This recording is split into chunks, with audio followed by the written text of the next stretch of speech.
세상에, 이런 채널이 있다는 걸 왜 이제서야 알게 된 걸까요? 안녕하세요. 저는 나이 40살의 이혼녀가 된 여자입니다.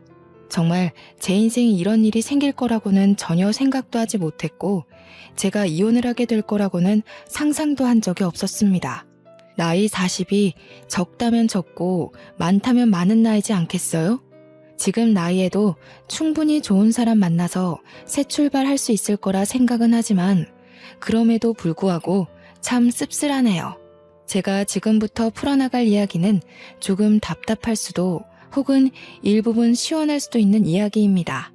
저에게는 크나큰 상처이긴 했지만 모든 일이 다 지나간 뒤 다시 생각해보니 지금이라도 탈출하게 된 게 참으로 다행이지 않나 싶네요.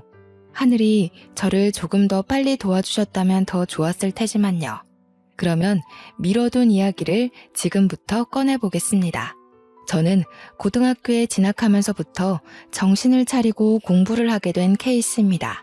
대기업에 취직하겠다는 일념 하나로 17살 때부터 코피 쏟아가면서 공부를 했습니다. 고등학교 다니던 시절에 일찌감치 워드 자격증도 땄고요. 공부를 하는 틈틈이 한자 급수 시험도 보고 했습니다. 오로지 취업을 빨리 하겠다는 일념 하나로 만들어낸 결과물이었습니다. 부모님은 커서 뭐가 되려고 저렇게 악착같이 사냐고 했는데 그 결과물이 바로 대기업 입사였네요. 대학 다니던 시절에도 인턴십 참여에 불을 켜고 달려들었고 중간에 교환학생 프로그램도 선정되어 다녀왔습니다. 줄줄이 늘어놓는 이유는 제가 대기업 취직에 성공을 했고 능력도 인정받아 초특급 승진을 했기 때문입니다.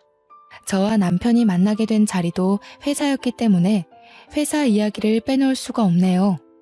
같은 대기업에 다니면서 서로의 연봉도 다 알 만큼 친한 사이였는데 원래 오빠가 여보 되는 거 아니겠습니까?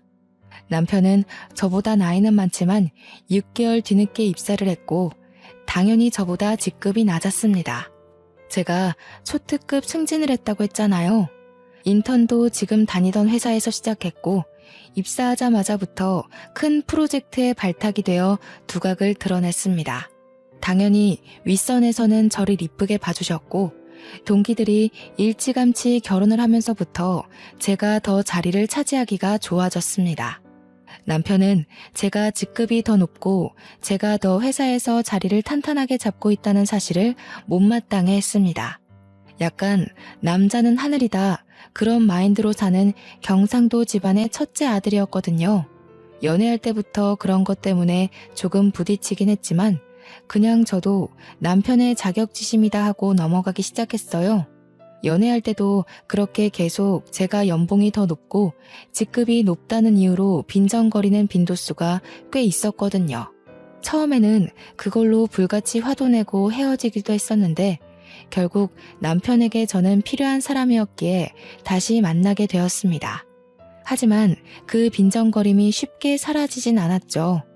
밥을 먹으러 갈 때도 돈 더 잘 버는 네가 사라면서 비싼 초밥집 가서 밥을 먹질 않나.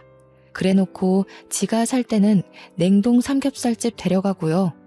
커피를 마실 때도 제가 살 때는 케이크며 쿠키며 엄청나게 사서 주머니에 꾸역꾸역 챙겨가질 않나. 물론 지가 살 때는 아이스 아메리카노 한 잔 사고 끝이고요. 뭘 하려고 하면 돈 잘 버는 네가 사는 거지? 를 입에 달고 살았습니다. 처음에는 그게 너무 꼴보기 싫어서 몇 번이나 그만 만나자고 했습니다. 그런데 또 그만 만나자고 하면 저한테 빌어요. 저 아니면 안 된다고 울고 불고 매달리더라고요. 그리고 또 한동안은 그런 소리 없이 저한테 잘해줘요. 그래서 마음이 약해져서 속아 넘어가지고 하다 보니까 저도 그 빈정거림에 무뎌지더라고요. 시간이 물 흐르듯이 흐르고 어느 정도 나이가 차니까 결혼 이야기가 솔솔 나오더군요. 사실 그때까지도 저는 확신이 없었어요. 이 사람과 오래 연애하긴 했지만 결혼해서 평생을 살아야 한다고 하면 글쎄요. 매일같이 싸우기만 할 것 같고 행복하지 않을 것 같아서 결혼까지는 못하겠다고 생각했죠. 그런데 양가의 생각은 조금 달랐습니다. 시댁에서는 똑 부러지고 할 일 잘하는 제가 꼭 며느리가 되었으면 한다고 몇 번이나 저를 붙잡았고요. 저희 집에서는 성격 더러운 저를 받아줄 사람은 남편뿐이라는 이유에서 결혼을 서둘렀습니다. 동기들은 죄다 결혼해서 애가 둘이고 셋인데 저는 아직 시집도 못 갔으니 조바심이 날 수밖에 없었을지도 모르죠. 그렇게 제 의사와 상관없이 결혼식 준비가 한창일 때도 남편은 저에게 모든 걸 떠맡겼습니다. 그때 저는 큰 프로젝트의 중심에 있었기에 시간이 매우 부족했음에도 불구하고 남편이 모든 걸 저에게 맡기는 바람에 결혼식 준비까지 해내야만 했어요. 왜 저한테 오롯이 다 맡겼는지 궁금하시죠? 제 취향이 까다롭거나 신부가 제일 빛나야 하는 자리니까 그런 이유도 아니고요. 단지 제가 더 돈이 많다는 이유였습니다. 돈 많은 사람이 결정권을 가져야 편하다고 지는 손 놓고 있었던 거죠. 저는 그런 남편을 전혀 이해할 수 없었고 속으로 정말 욕도 많이 했지만 좋게 생각하려고 노력했습니다. 이미 주위에도 결혼한다고 소문이 다 났고 제일 중요한 회사에서도 소문이 다 났기 때문에 이제 와서 무르기에 늦었다고 생각한 거죠. 저에게도 체면이라는 게 있으니까요. 결혼은 반반 결혼하자고 했더니 대출은 제 이름으로 받자고 하더군요. 이유는 당연히 제가 더 잘 벌기 때문이죠. 소식을 들은 친구들이 제가 아깝다면서 저를 뜯어말리기까지 했습니다. 딱 봐도 생긴 게 좀팽이 같고 속도 좁아 보이는데 그런 지옥구덩이에 가냐고 하면서요. 결혼을 한 친구들은 저에게 평생 비혼으로 커리어 지키면서 살 줄 알았다고 결국 너도 어쩔 수 없이 시집을 가는구나 하면서 안타까워했어요. 그 이야기를 듣자마자 경력 단절이 막 떠오르면서 파혼할까 싶기도 했습니다. 저도 매일 밤잠을 못 잘 정도로 엄청난 고민을 했어요. 근데 제가 이런 고민을 하는 게 티가 났는지 제 눈치를 보면서 저한테 엄청 헌신하는 척 하더라고요. 평소에도 제 기분이 나빠 보일 때 열심히 옆에서 비위를 맞춰주는 사람이긴 했거든요. 뭐 결혼 준비하면서 스트레스 받나 보지 싶었는지 뜬금없이 꽃다발을 선물로 주기도 하고 비싼 레스토랑에 데려가기도 하고요. 평소에는 선물하지 않던 비싼 브랜드의 목걸이도 선물을 해주더군요. 솔직히 그런 선물 받으니까 싫진 않았어요. 부모님 말씀대로 제 성격을 이만큼 받아줄 사람이 어디 또 있겠냐 싶기도 하면서 그냥 다들 이렇게 살겠지 하는 마음으로 결혼식까지 진행했습니다. 결혼식을 진행할 때부터 맡고 있던 프로젝트에 갑자기 스폰이 붙으면서 점점 규모가 커졌어요. 정말 신혼이라는 걸 까먹을 정도로 바빠서 회사에서 숙식을 해결해야 할 때도 있었습니다. 야근은 밥 먹듯이 하고 주위에서도 기대감이 엄청나게 컸습니다. 남편은 제가 집에 들어오지 않는 것에 대한 불만보다 제가 그 큰 프로젝트의 주축이라는 걸 더 고가워했어요. 이제 혼인신고도 했겠다. 저에 대한 자격지심을 숨기지 않고 드러냈습니다. 그게 불과 결혼한 지 3개월 만에 일어난 일이었습니다. 8개월간 이뤄진 큰 프로젝트는 엄청나게 상황한 채로 끝났습니다. 그래서 저는 성과급도 정말 상상할 수 없을 정도로 많이 받았고요. 승진 자리도 내정되었다는 소리를 들을 정도로 축하를 받았습니다. 당연히 임원급 사람들에게 들은 이야기였기에 제 승진에 토를 달 사람은 한 명도 없었습니다. 그런데 그 이야기가 남편의 부서까지 흘러들어갔고 직원들이 남편에게 축하한다고 했나 봐요. 성과급도 많이 받고 승진까지 따놓은 당상이라며 결혼하고 아주 잘 됐네. 이런 식의 칭찬이요. 자격지심이 강한 남편이 그 소리를 과연 곱게만 들었을까요? 그날 이후로 남편은 집에서든 회사에서든 저를 경쟁의 상대로 보는 건지 뭔지 저에게 아주 기분 나쁜 티를 팍팍 냈습니다. 예를 들면 회사 일에 미쳐서 집안일은 전혀 돌보지 않는다고 이야기를 하질 않나? 시댁에 전화 걸어서 제가 밥 한 끼 안 차려준다고 욕을 하질 않나? 하면 시모가 저한테 전화해서는 진짜 결혼해서 밥 한 번 안 차린 게 맞냐고 물어보기까지 했어요. 아니 회사 일이 바쁜데 어떻게 합니까? 저는 정말 제 명예를 위해서라면 어떤 일이든 해낼 수 있었거든요. 고등학교 입학할 때부터 목표에 두었던 대기업 입사였는데 당연히 밥 차릴 시간에 프로젝트 하나 더 따낼 생각을 해야 되지 않겠어요? 저는 남편에게도 솔직하게 이야기했어요. 나에게는 뚜렷한 목표가 있고 그걸 해내기 위해서는 밥 차리는 시간까지 모조리 회사에 쓰고 싶다고요. 남편은 대인배인 척 알겠다고 했지만 그걸 빌미로 시댁에 저를 욕하고 싶었던 거였겠죠. 저는 시댁에 제 욕을 했다는 것 자체를 이해하지 못했고 그걸로 남편과 저는 조금 싸우게 되었습니다. 한창 좋아야 할 신혼에 부부싸움이 잦으니 정말 지치더라고요. 결혼한 지 6개월도 안 돼서 이혼하는 부부도 있나 인터넷에 검색까지 해봤다니까요. 그렇게 서로 마주보고 밥도 안 먹고 지내기를 반복하다 남편이 저에게 이야기를 좀 하자고 하더군요. 그래서 못 이기는 척 화해를 해야겠다 싶었는데 남편은 저에게 아주 기가 막힌 이야기를 했습니다. 나 사업을 해볼까 하는데 어차피 대기업에 다녀도 당신보다 벌지도 못하니까 회사 때려쳐도 되지 않을까? 당신이 버는 돈이면 우리 둘 먹고 사는데 문제 없으니 더 늙기 전에 도전하고 싶어. 그게 무슨 귀신 씨나라 까먹는 소리야? 지금 우리가 대기업에 다니고 둘 다 맞벌이를 하니까 돈도 모으고 대출도 갚고 안정적인 거지. 당신이 여기서 그만두면 우리 당장 대출 갚는 것도 힘들어질 텐데. 저는 남편을 뜯어 말려야만 했습니다. 객관적으로 보나 주관적으로 보나 남편은 그냥 남 밑에서 시키는 일이나 잘하고 사는 게 적성에 맞는 사람이거든요. 프로젝트에 투입되었다가 이리 끌려다니고 저리 끌려다녀서 잘린 것만 2번 봤는데 뭘 믿고 사업을 한다는 건지. 솔직히 사업을 한다 치면 저 같은 사람이 하는 게 더 어울리거든요. 제가 반대를 하고 나서자 남편이 또 뾰루퉁한 얼굴이 되길래 일단 구체적인 사업 계획이나 들어보자 했습니다. 이 사이트 보이지? 이게 중국에서 운영하는 사이트인데 도매 물건들을 파는 곳이야. 중국에서 싼 값에 물건을 사와다가 우리나라에서 파는 거지. 근데 처음부터 재고를 많이 가져올 필요도 없어. 도매면 보통 최소 수량이 100개, 1000개 이러지 않아? 근데 이 사이트는 10개만 사도 돼. 매장이나 이런 데서 팔겠다는 건 아니고 나도 인터넷 사업자 내서 인터넷 쇼핑몰 오픈하면 잘 될 것 같아. 요즘은 SNS 홍보도 하고 하니까 재고 떠안을 필요도 없고 괜찮지 않아? 이야기를 듣는데 사업 계획이 꽤 구체적이더라고요. 은근히 빈틈이 많은 사람인데도 사업 계획에 크게 빈틈도 없었고 배송 문제는 자기가 알아본 게 다 있다고 하더군요. 그러면서 도매 가격에 몇 %를 더 얹어서 팔면 순이익이 얼마가 난다면서 계산까지 척척 하는데 괜찮겠다 싶었어요. 상품은 어떤 걸로 할 건데? 요즘 트렌드에 맞추려면 보는 눈이 꽤 좋아야 할 텐데. 제 말이 끝나기 무섭게 남편이 봐둔 상품이 있다면서 저에게 이것저것 보여주는데 SNS에서 많이 보이는 디자인의 식기부터 옷까지 여러 종류가 있었어요.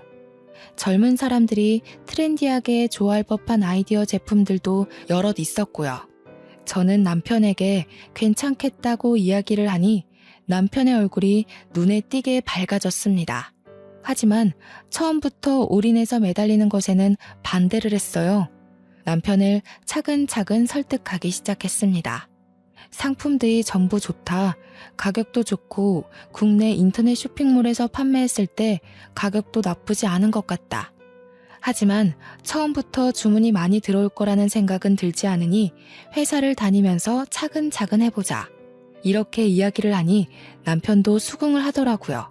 자기도 집 대출 갚고 생활비 생각하면 당장 회사를 그만두는 건 아니다 싶었는지 회사를 다니면서 사업자를 내서 해보겠다고 했습니다. 그렇게 남편에게 나름 용기를 북돋아주고는 저희도 화해를 했어요. 그동안 서로 서운하게 해서 미안하다. 나도 가정을 챙기겠다. 너도 자격지심 그만 부려라 하면서요. 간만에 2다리 뻗고 잔 것 같네요. 그렇게 남편은 평일에는 회사 일을 보고 주말에는 상품을 떼와서 이리저리 촬영도 하고 인터넷 쇼핑몰을 오픈해서 물건을 올리기 시작했습니다. 처음에는 10개, 20개 사서 팔았던 제품이 점점 주문이 늘어나자 50개, 100개가 되었어요. 말 그대로 오픈한 지 두어 달 만에 대박이 나고 말았습니다. 배송 보내느라 평일에 퇴근하고 와서는 남편과 둘이 상품 포장하는 데 시간을 다 보내야만 했어요. 저녁밥도 제대로 먹지 못할 만큼 바쁘니 저희도 점점 지치기 시작했습니다. 처음에는 작은 방에 물건들을 두고 재고를 파악해가면서 물건을 배송했는데 주문량이 늘어나니까 방 정리가 되지 않는 거예요. 창고를 하나 얻어서 물건을 쌓아야 할 지경이 오니까 남편도 저도 둘이서 할 수 있는 업무량이 아니다 싶었습니다. 물건 배송 나갈 걸 포장하는 와중에도 쉴 새 없이 주문이 밀려 들어왔으니까요. 트렌드가 또 얼마나 휙휙 바뀌는지 잘 아시죠? 새 물건은 계속 들어오고 집 거실까지 물건이 꽉 차서 발 디딜 틈이 없고 결국에는 집 근처에 크게 나온 지하 창고에 새를 얻어서 물건을 정리하기 시작했습니다. 평일에 회사 일 때문에 창고 정리도 못하고 배송이 점점 밀리자 남편이 드디어 회사를 그만두겠다고 했습니다. 월 매출만 따져봐도 지금 남편이 버는 월급보다 훨씬 많은 돈을 벌 수 있었거든요. 남편의 성공과 동시에 저는 약간 불안해졌지만 남편에게 처음부터 약속했던 게 있었던지라 저는 퇴사에 찬성해줬습니다. 쇼핑몰을 시작한 지 6개월 만에 남편이 버는 돈은 제 월급보다 많아졌어요. 회사를 그만두고 직원을 둘이나 뽑아서 배송 업무를 도맡아서 하게 했고요. 저는 점점 늘어나는 남편의 쇼핑몰 규모에 정말 입이 떡 벌어지고 말았죠. 남편이 남 밑에서 일해야 되는 사람인 줄 알았는데 사업에 정말 소질이 있었습니다. 제가 모르는 사이 맘카페 같은 곳에도 홍보를 했고 SNS 활동도 활발하게 하면서 사업을 점차 키우고 있었던 거죠. 대기업을 퇴사할 때도 조금은 섭섭해할 줄 알았는데 시원한 마음만 가득하다면서 정말 행복해했습니다. 그런 남편의 모습을 보면서 정말 용기 있는 선택이라고 생각했고요.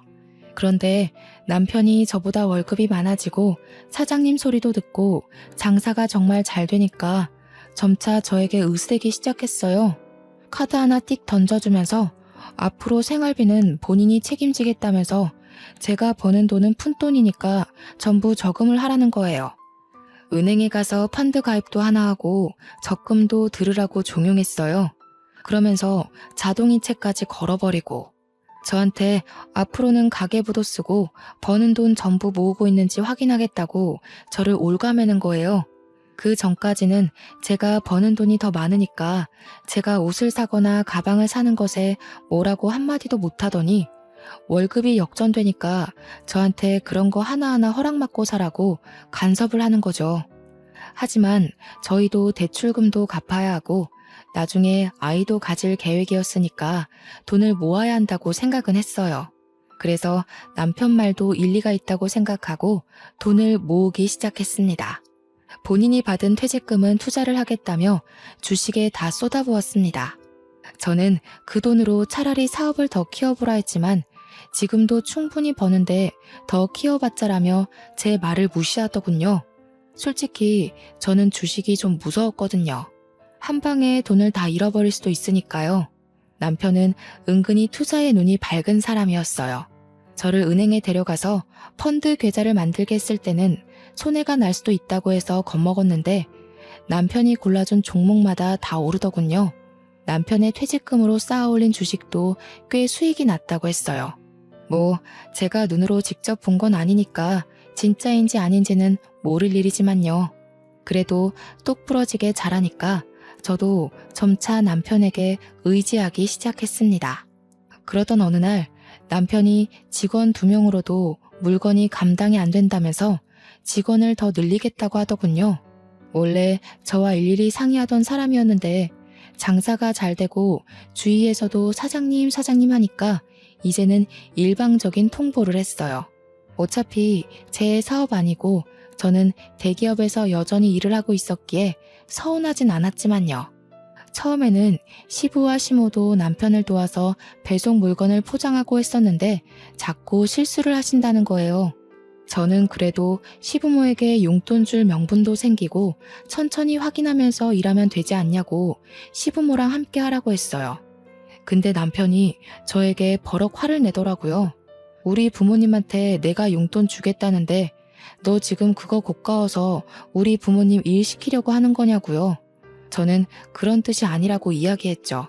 어차피 퇴직하셔서 심심하실 텐데 아들 사업도 도와주고 같이 있는 시간을 늘리면 서로에게 좋지 않겠냐고 했는데도 남편은 제 말을 듣지 않았어요. 그저 시부모를 부려먹지 못해서 안달난 며느리처럼 저를 바라보았습니다. 억울했지만 뭐 어떻게 하겠어요. 자기 사업이고 자기가 알아서 하겠다면서 저를 완전히 배제시키는데요. 그러더니 새 직원을 뽑았다고 하더군요. 어린 여자애 하나와 군대 다녀온 남자애 하나였어요. 남자애는 물건 정리하고 재고 관리하고 배송 업무만 도와주러 오시는 아줌마 셋과 함께 포장 업무를 했고요. 여자애는 사무실에서 주문도 받고 문의글 같은 거 답변도 해주고 전화 상담도 하는 그런 업무를 도맡아 한다고 했어요. 남자 직원은 창고에 상주했고 남편이랑 여직원은 칸으로 나눠진 사무실에서 컴퓨터 업무를 본다고 했습니다. 포장 직원 아줌마들도 매일 같이 와서 3-4시간씩 포장을 할 정도였으니 규모가 정말 커지긴 했죠. 저는 그 와중에 회사 업무를 봐야 하니까 일일이 신경을 쓰지 못하고 있었어요. 대기업이라는 게 그렇게 녹록지 않거든요. 제가 딴짓할 수 있는 시간을 전혀 주지 않았기에 저는 평일에 월차를 내지 않고서야 남편 사무실에 가볼 수가 없었죠. 그리고 남편은 제가 일단 남편 사업장에 가서 참견하는 행위 자체를 싫어했습니다. 직원들을 새로 뽑고 몇 개월이 지나서 제가 회식이라도 해야 되는 거 아니냐고 퇴근하고 들리겠다고 하니까 완전 반대를 하더군요. 사장이 있는 것도 눈치 보일 텐데 사장 부인까지 온다고 하면 애들 기죽는다고요. 아니 뭐 제가 애들 잡아먹는 것도 아닌데 그렇게 말하니까 좀 그렇더라고요. 제 월급을 전부 적금과 펀드에 쏟아붓고 있었잖아요. 그러다 보니 제가 성과급을 받지 못하면 개인적으로 쓸 수 있는 돈이 없더라고요. 이미 예전부터 모아두었던 돈은 집 대출금 갚는 데 쏟아부었고 이전에 받은 성과급으로는 이미 가방도 사고 부모님 용돈도 드렸고요. 회사 일에 매진해봐야 월급 통장으로 돈이 들어오면 전부 다른 계좌들이 퍼가요 하니까 제 개인 돈이 없는 거예요. 있는 거라곤 달랑 남편이 준 카드 하나뿐이었어요. 그래서 어쩔 수 없이 남편 카드로 팀원들한테 커피를 하루 쏜 적이 있었어요. 제가 써야 할 차례이기도 했고 제 승진이 코앞이었던 터라 기분 낼 겸 썼습니다. 그런데 카페에서 5만 원 정도 긁고 나니까 남편한테 바로 전화가 오는 거예요. 무슨 카페에서 뭘 먹었길래 5만 원씩이나 나오냐고 저한테 잔소리를 막 하는 거 있죠. 저는 너무 당황스럽고 또 한편으로는 수치스러운 마음이 들었어요. 제 한 달 월급이 600만 원이거든요. 남편이 버는 돈은 정말 1000만 원 가까이 되고요. 근데 고작 5만 원어치 커피 사 먹었다고 바로 전화해서는 잔소리를 퍼붓다니. 결혼하고 나서 비상금 한 푼 모아둘 생각 안 한 제가 너무 바보같이 느껴졌습니다. 그렇다고 제가 집에서 놀고 먹으면서 남편 카드 쓰는 그런 사람도 아니고 저도 사회생활을 하는 여잔데 저한테 5만 원 가지고 그렇게 치졸하게 굴 거라고는 생각도 못했어요. 점점 제 입지가 좁아지는 듯한 느낌도 들고 저도 결국 대한민국의 남편 눈치 보는 며느리가 되는 건가 하는 생각도 들었고요. 근데 거기서 끝나지 않고 남편이 갑자기 대기업 다니던 시절을 들먹이면서 자격지심을 또 부리는 거예요. 그깟 회사 다니면서 너한테 굽신거렸던 거 생각하면 열불이 뻗친다나 뭐라나. 진즉 사업을 했으면 그때 너한테 그렇게 수그릴 필요도 없었는데 이러면서 저한테 그 월급 받아서 뭐 할 거냐고 하더라고요. 고작 600만 원 벌면서 언제 벌어서 언제 쓰냐고. 저는 진짜 그 말을 듣는데 아니 이 사람이 돈 좀 번다고 이렇게 달라질 수 있나 싶었습니다. 사업 시작한 지 1년도 안 된 사람이 너무 기고만장하다는 생각이 들었어요. 저한테 대기업 다니는 거 아무짝에도 소용없다면서 차라리 때려치우고 자기 일을 도우라는 거예요, 글쎄.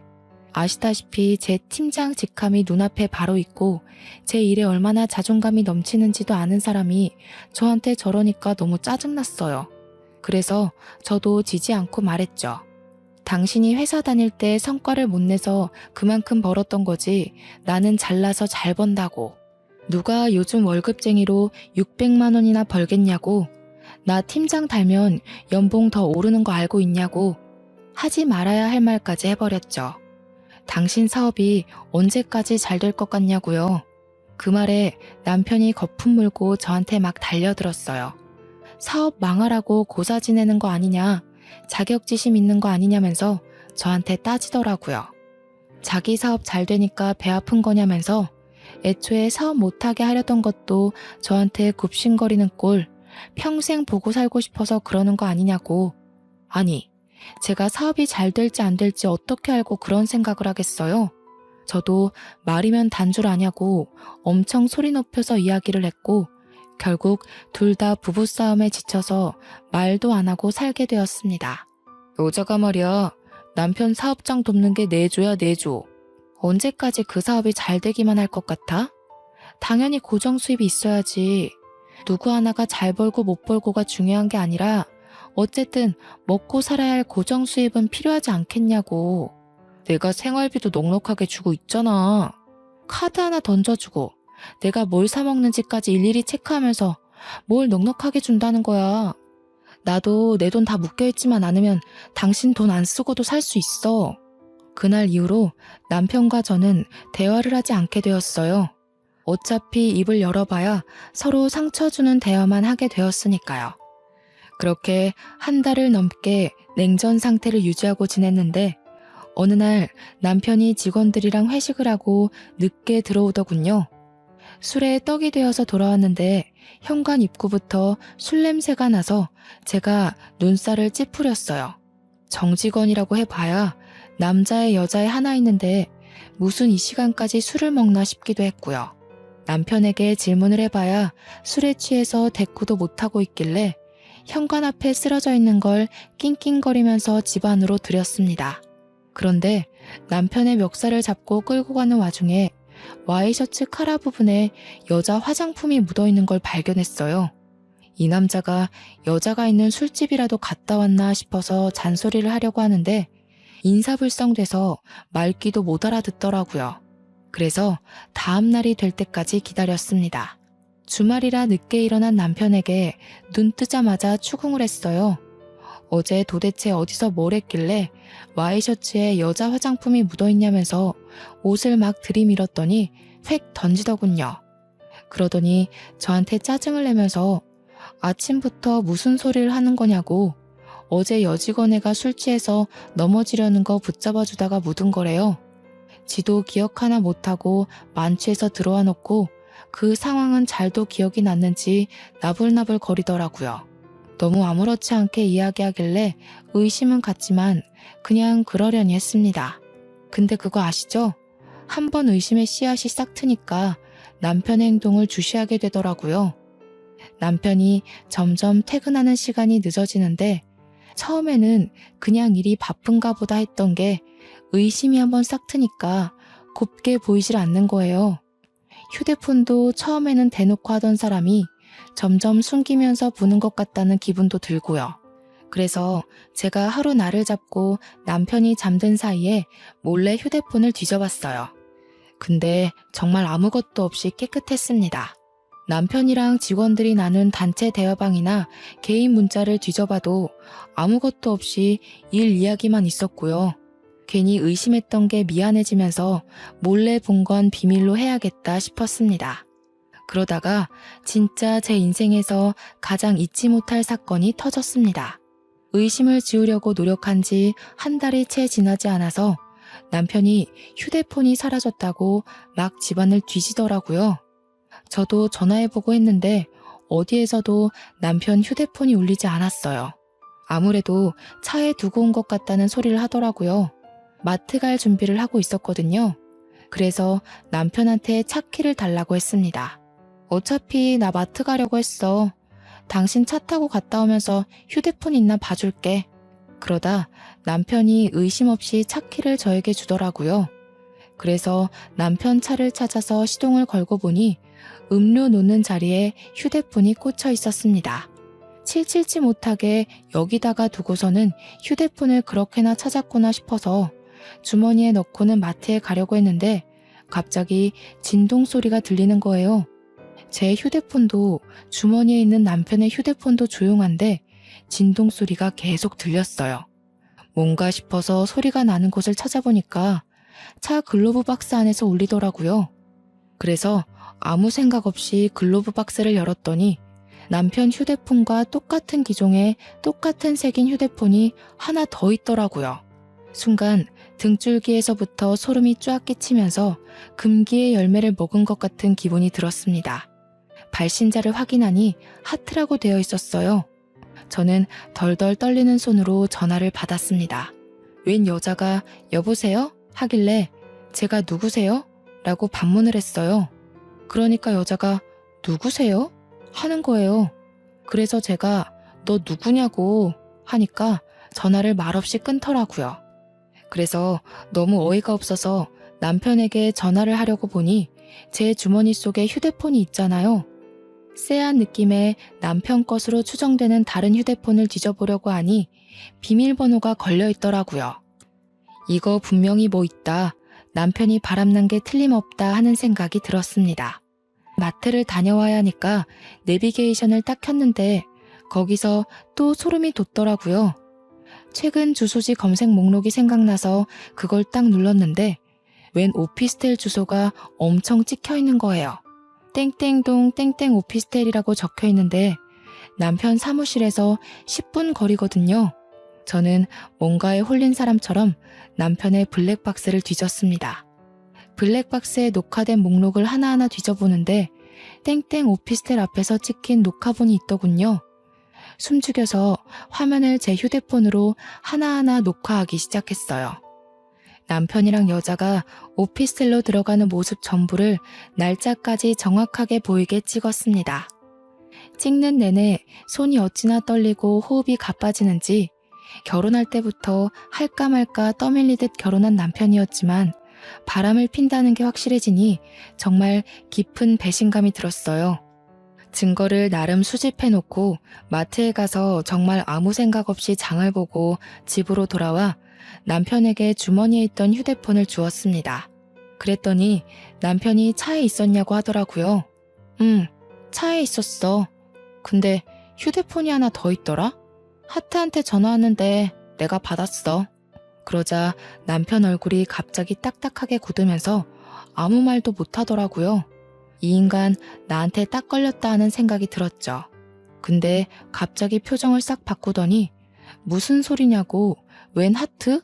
이러는 거 아니겠어요? 얼마나 가증스럽던지.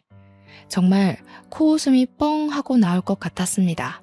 저는 글로브 박스에서 발견한 휴대폰도 남편에게 던졌어요. 그러자 남편이 빼도 박도 못한 증거를 들킨 것처럼 휴대폰을 양손에 쥐고 아무 말도 못하더라고요. 그 여자 누구야?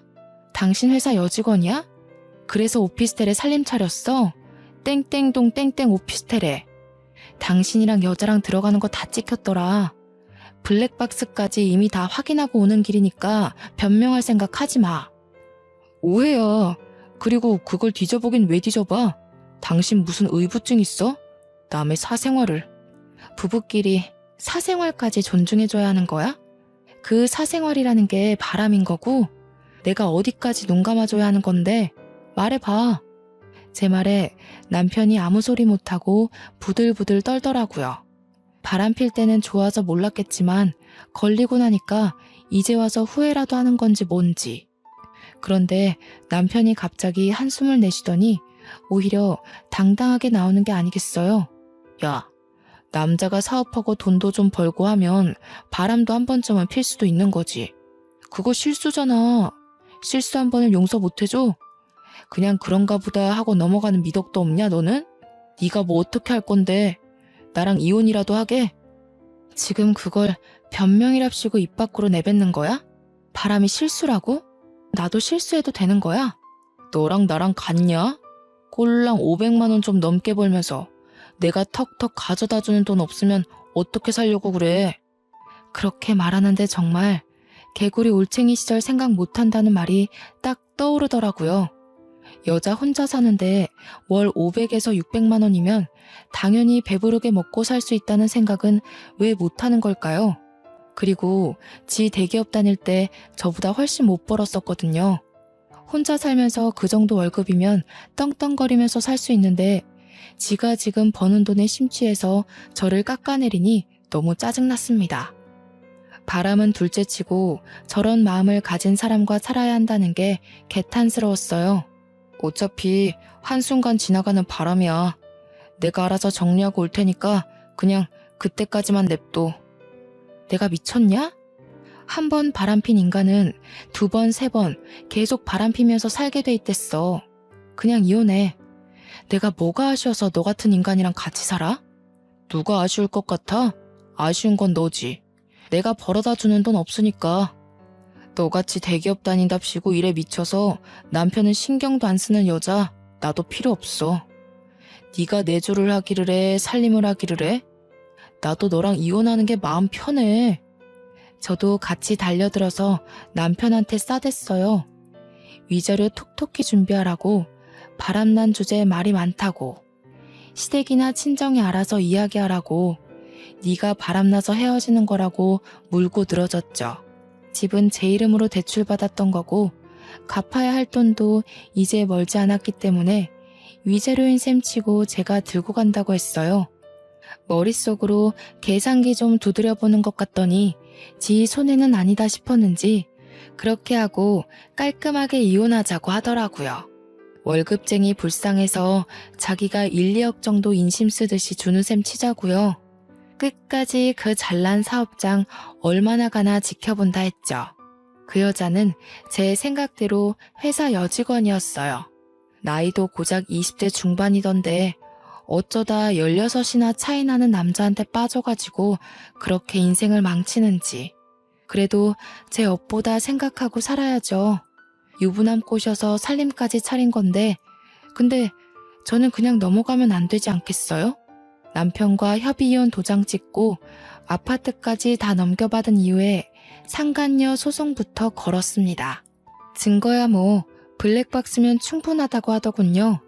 거기다가 제가 그 불륜 남녀들의 휴대폰 수사까지 맡기면 증거야 차고 넘칠 거라고 했어요. 제가 상간녀 소송을 걸고 뒤늦게 남편이랑 상간녀가 송달을 받았는지 전 남편이 저에게 전화가 와서 그 소송 뭐냐고 화를 내더라고요. 상간녀 소송이 상간녀 소송이지 뭐긴 뭐겠어. 저는 그 한마디 날려주고 두 연놈들의 번호를 차단해버렸습니다. 당연히 증거가 충분했기에 소송에서 저는 이겼고 위자료로 2천만 원을 받게 되었습니다. 물론 그 돈도 남편의 주머니에서 나온 돈이었겠지만 속은 시원하더라고요. 승소문을 프린트해서 그 동네 오피스텔이랑 상간녀의 본집 주소지 근처에 죄다 뿌려버렸습니다. 인터넷에 찾아보니 명예훼손으로 걸려봐야 처음에는 벌금 몇십만 원이 전부라고 하더라고요. 게다가 상간녀 아버지가 교육자라고 했으니 타격은 더 클 거라고 생각했거든요. 그래서 그 학교까지 수소문해서 주변에 죄다 뿌려버렸습니다. 당연히 동네고 어디고 죄다 소문이 났을 거고 얼굴을 들고 다니지 못할 만큼 수치스러웠을 거예요. 저는 당연히 명예훼손에 걸렸고 벌금형을 받았습니다. 100만 원에 속은 엄청나게 시원해졌으니 아깝지 않았습니다. 주위 눈치 보면서 상간녀로 평생 사는 게 얼마나 힘들겠어요.